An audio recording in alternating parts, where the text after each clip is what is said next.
Hello and welcome as folks are joining us for week 3 of Ave Explores live here on Instagram. We are so happy that you are joining us, whether you're watching it live right now or maybe you're watching it after the fact when we post it, when we share it in our email, which, by the way, you can subscribe to those awesome emails over at AveMariaPress.com and get all of the awesome content that we are creating just for you on sharing the faith. And here's the thing. We've been digging into this topic for the past few weeks. Sharing the faith. What does it look like? How can we do it? What does it mean to actually evangelize? Does that start in the home? Does that start by going out to the marginalized? What does that look like in our Catholic schools, in our Catholic families, in our Catholic parishes? What does it look like in our grocery stores and in our neighborhoods and with our coworkers and with perfect strangers? I was flying back from Denver, Colorado yesterday and got into a conversation with the lady that was sitting next to me on the plane. And of course, the inevitable question, what do you do? And well, how do you say, oh, I'm a Catholic radio host and I work with a Catholic publisher and I'll actually be live on Instagram tomorrow talking about sharing the faith and how that's what I do. And it was actually a really fascinating conversation. How do we do that? That's what we've been digging into the past few weeks.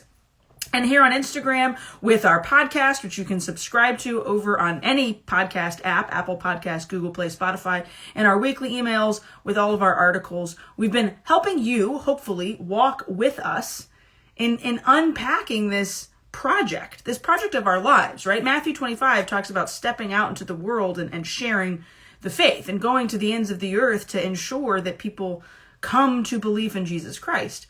Well, how does that begin, and what does that look like in my own lived circumstances? How far am I supposed to go? Is it prudent for me, a mom of 2 young children, to be going far outside my home to do that? What does it look like if I'm a priest? What does it look like if I'm a religious sister? What does it look like if I'm a single person? What does it look like to share the faith? And joining us today, we have one of, I think, my favorite, and I'm saying this, of course, knowing that I've said this about all of our other guests, one of my favorite social media follows. Father Joe in Black is how I've known him for a very long time over on the Twitterverse. He has an incredible show called Quantum Catechesis that he's going to tell us all about. And he shares the faith online. And I have to say, in the beginning of COVID, this guy was one of those priests that I would see what he was doing on social media and the way that he was ministering to people. And I thought to myself, okay, I want to be this guy's friend.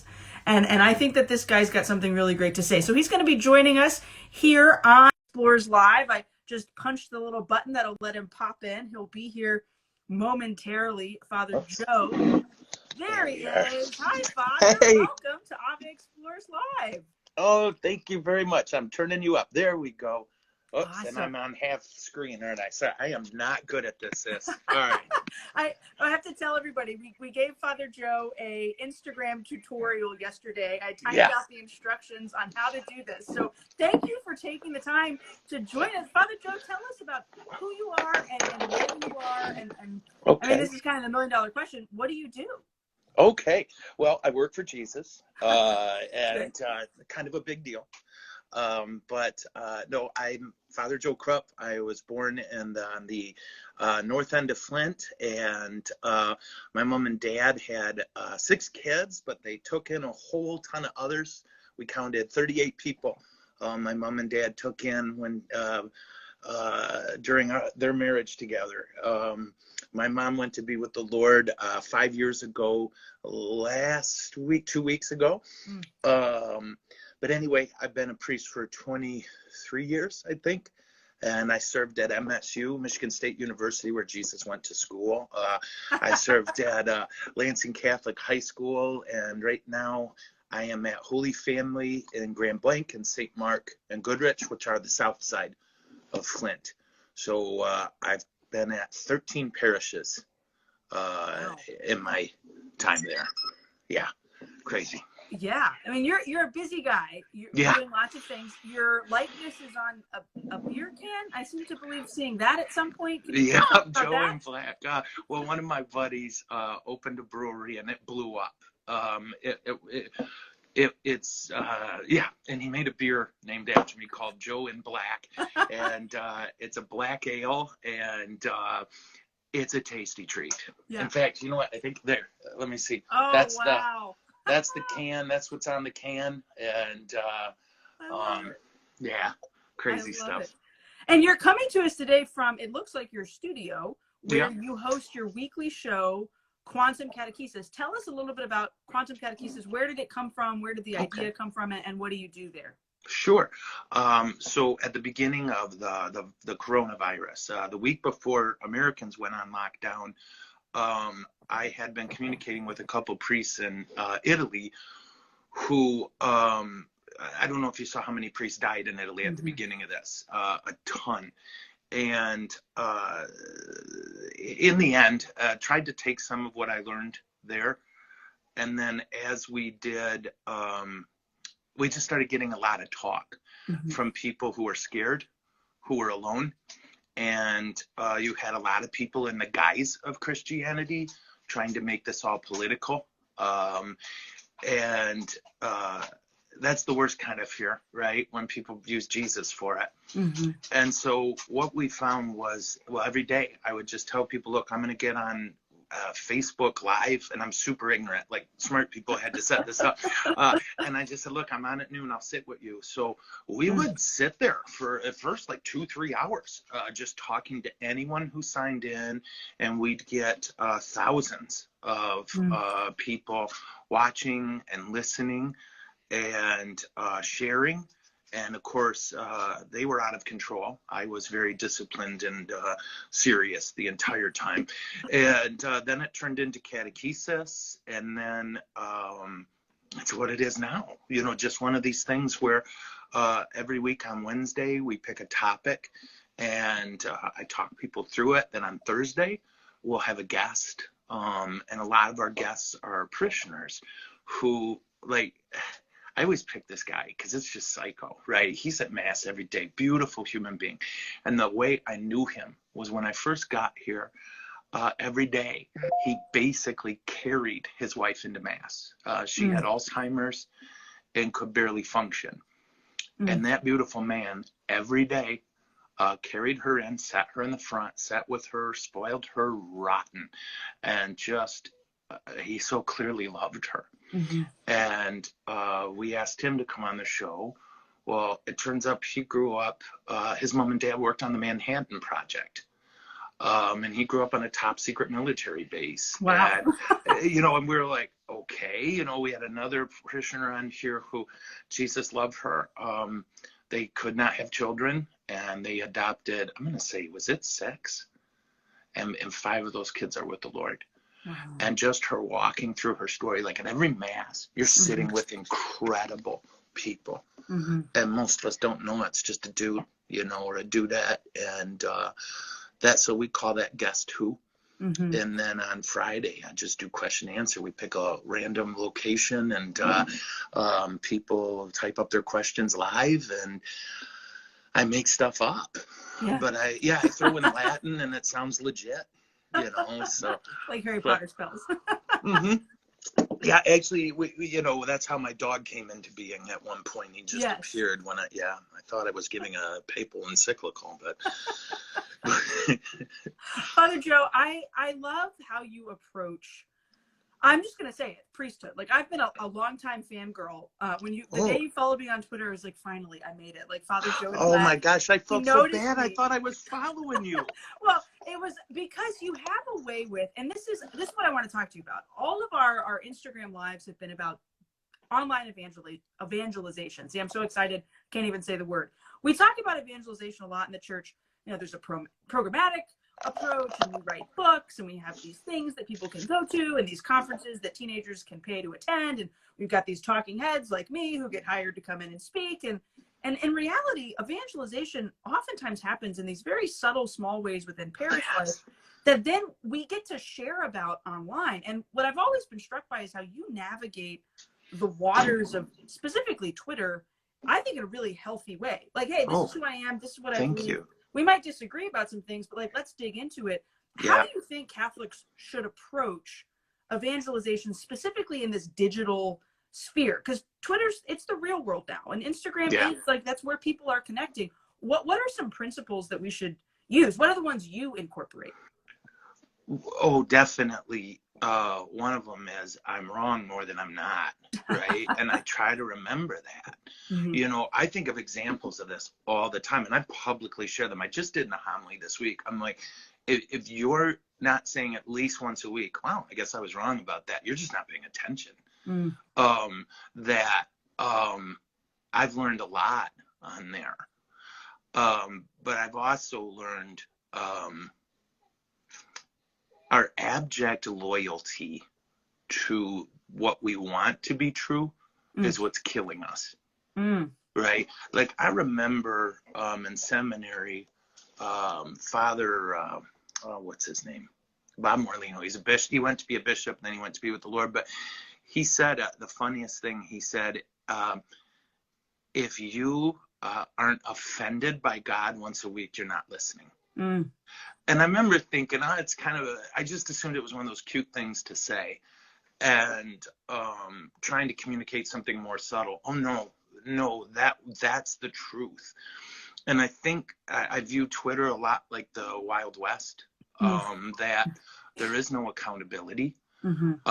There's no humility. And there's really no attempt, like people who think they're evangelizing usually aren't. And I'm sure they mean well. But what they're doing is trying to get you to agree with them. And there's a lot of worship of a church they never saw. There's a lot of worship or hatred of a church they never saw, depending on what era, right? They make the pre-Vatican II church perfect and the post-Vatican II a train wreck. But I was in both, and both were lovely, and both were awful, because we're in it, and we're lovely, and we're awful. Anyway, I'm babbling. Sorry. No, I think that's a perfect answer. Yeah. Oh, good. I wish, I feel self-serving on this. I'm sorry. I hope it's not. I just got one again. Literally just put it on my sacristy door this morning of my locker. And it was a couple who came to a wedding rehearsal I did. And it was the first time that they were open to the idea of being married in a church. And it was because I laughed with them. I was clearly happy they were there.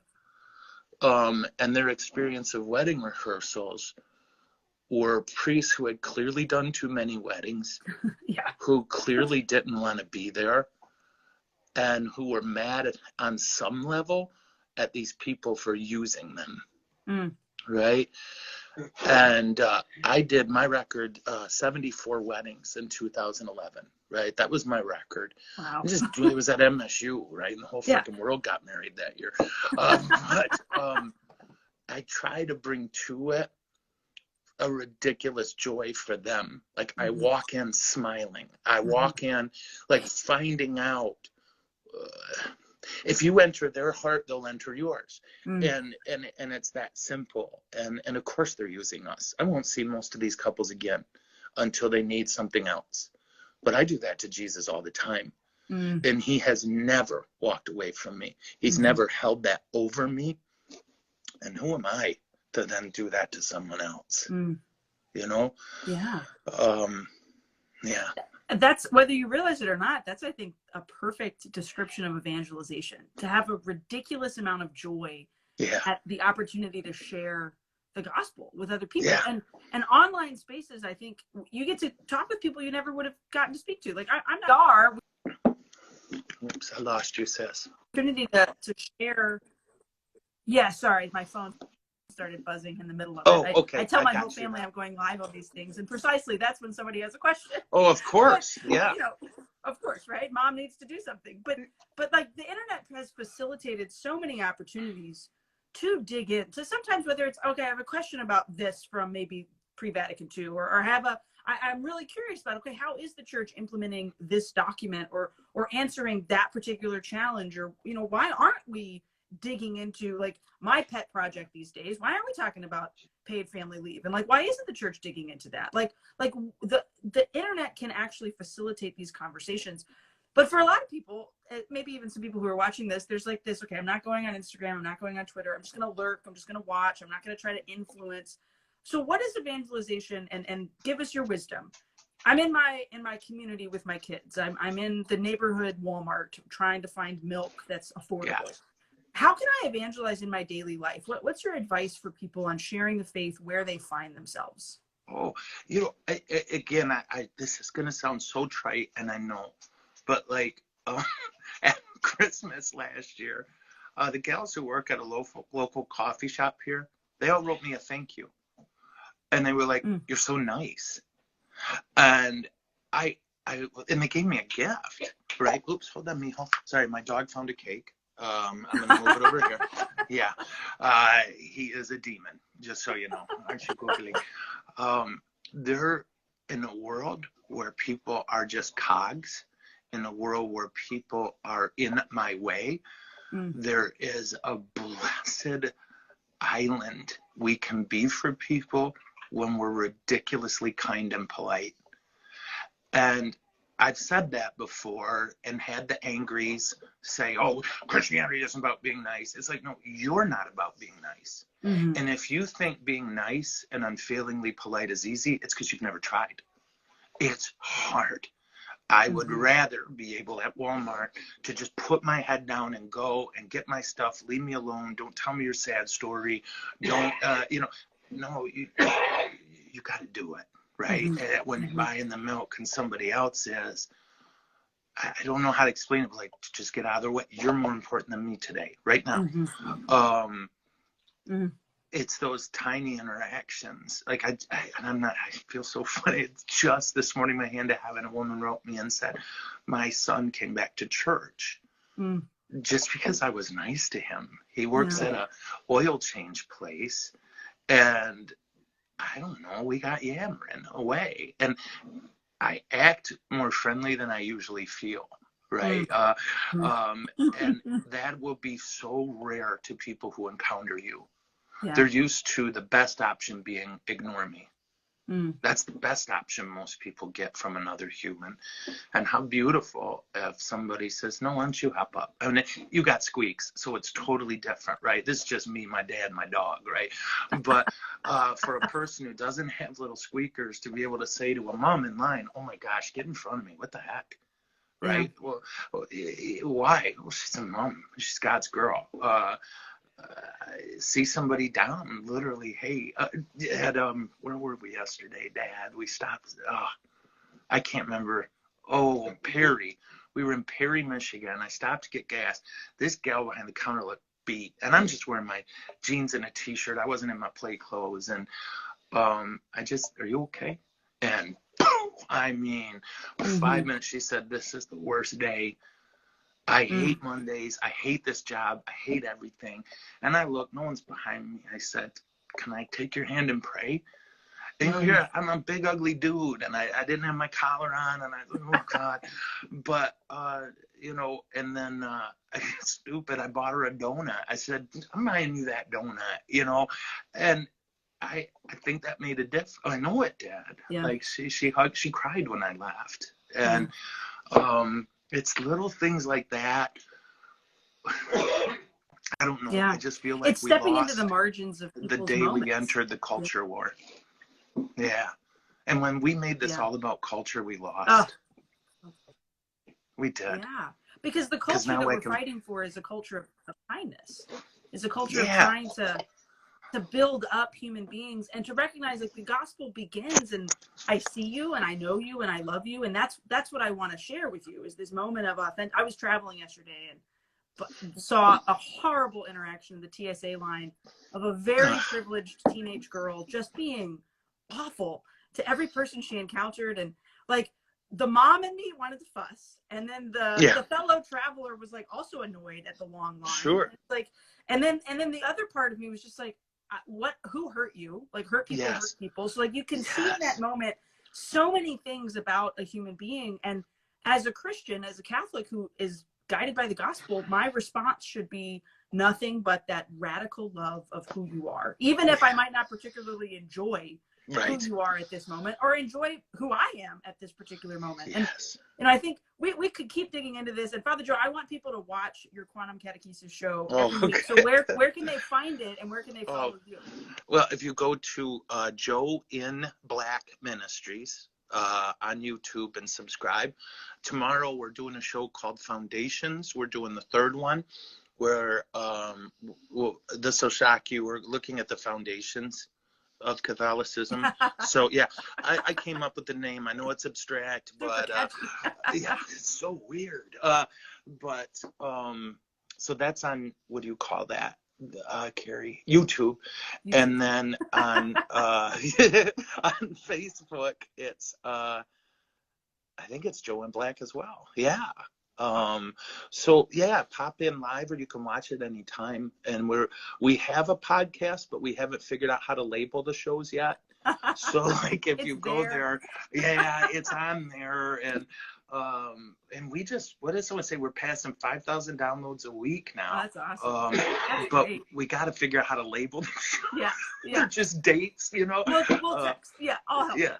Oh, really? You know how to do that? Oh, for sure. Yeah, we can. Way to go. Make that reality. Awesome. Well, Father Joe, thank you so much for taking the time to join us and share your insight. It was such a treat to get to visit with you, and I'm so grateful. I think if you hit the little X on the bottom, you can leave the show. Oh, maybe. I got you. Awesome. Okay. Well, Father, thank you so much for joining us. Always a joy to visit with you. So, like he said, you can follow him, Joe in Black, on YouTube. You can find him on Facebook. You can find him on Twitter. That's my favorite place to follow him. And he's really got some awesome things to share, some amazing things to tell us about what it looks like to live the faith, to share the faith. And that's what this whole series has been about. If you go to AveMariaPress.com, there's a big old banner right at the top. Click on that, subscribe, join us for the rest of our series. We've got some awesome podcasts coming up this week. We've got Gloria Purvis joining us to talk about how evangelization really begins with prayer. And we've got some really awesome digging into what does it look like to share the faith in sometimes really difficult and challenging circumstances. So you can find that on Apple Podcasts, Google Play, Spotify. All our stuff is available on our website. And we'll be back next week with the Bullmans, Rachel and Jason Bullman, and probably their twins because they're little. And so, mom and dad still have to hold on to them, to talk about how the faith is shared most especially in families and what that looks like in family life day to day. So we're so happy that you joined us this week. Father Joe, thank you so much for joining us. Thank you. I just want to be sure and tell you thank you, and that you're a light. I pray Jesus bless you. Thank you, Father. Thank you so much. Bye, everybody.